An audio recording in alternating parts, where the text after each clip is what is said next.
فويل للمصلين الذين هم عن صلاتهم ساهون. قال تعالى: فخلف من بعدهم خلف أضاعوا الصلاة واتبعوا الشهوات فسوف يلقون غيا. وأما فريق السعادة قد أفلح المؤمنون الذين هم في صلاتهم خاشعون، إلى أن قال ربي: أولئك هم الوارثون الذين يرثون الفردوس هم فيها خالدون. فريق أخلص وما أمروا إلا ليعبدوا الله مخلصين. والفريق الآخر فريق الرياء. قال صلى الله عليه وسلم: من سمع الله به، ومن راى الله به، ومن شق الله عليه في الدنيا والآخرة. قال صلى الله عليه وسلم: إياكم وشرك السرائر. قالوا: وما شرك السرائر يا رسول الله؟ قال: يقف العبد يسير صلاته لما يرى بالنظر الناس إليه. ما الحل؟ إذا كان الله عز وجل اختار أهل الجنة واختار أهل النار، ماذا نفعل؟ الإجابة من سيدنا رسول الله. يقول النبي: سددوا وقاربوا واعملوا.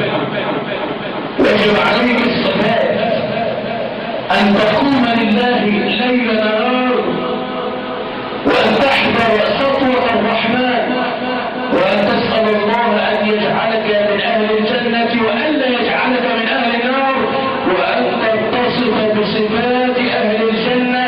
وهذا عنصرنا الأخير، صفات الفريقين عاجلة.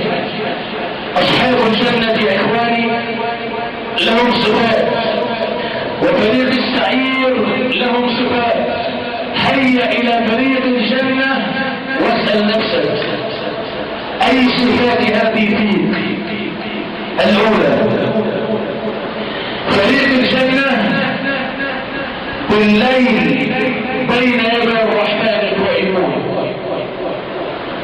قال تعالى: أمن هو قانت آلاء الليل ساجدا وقائما يحذر الآخرة ويرجو رحمة ربه. خذ الصفة الثانية: يمشون على الأرض هونا وإذا خاطبهم الجاهلون قالوا سلاما. خذ الأولى قبل الثانية: والذين يبيتون لربهم سجدا وقياما. خذ الثالثة: والذين يقولون ربنا اصرف عنا عذاب جهنم إن عذابها كان غراما إنها ساءت مستقرا ومقاما. خذ الرابعة: والذين إذا أنفقوا لم يسرفوا ولم يقتروا وكان بين ذلك قواما. خذ الخامسة: والذين لا يدعون مع الله إلها آخر. السادسة: ولا يقتلون النفس التي حرم الله إلا بالحق. السابعة: ولا يزنون ومن يفعل ذلك يلقى أثاما يضاعف له العذاب يوم القيامة ويخلد فيه مهانا إلا من تاب وآمن وعمل عملا صالحا فأولئك يبدل الله سيئاتهم حسنات وكان الله غفورا رحيما. ومن تاب وعمل صالحا فإنه يتوب إلى الله متابا. السابعة: والذين لا يشهدون الزور. السابعة: وإذا مروا باللغو مروا كراما. التاسعة: والذين يقولون ربنا هب لنا. والذين يقولون ربنا هب لنا من أزواجنا وذرياتنا قرة أعين واجعلنا للمتقين إماما. ما جزاء من اتصف يا رب بهذه الصفات؟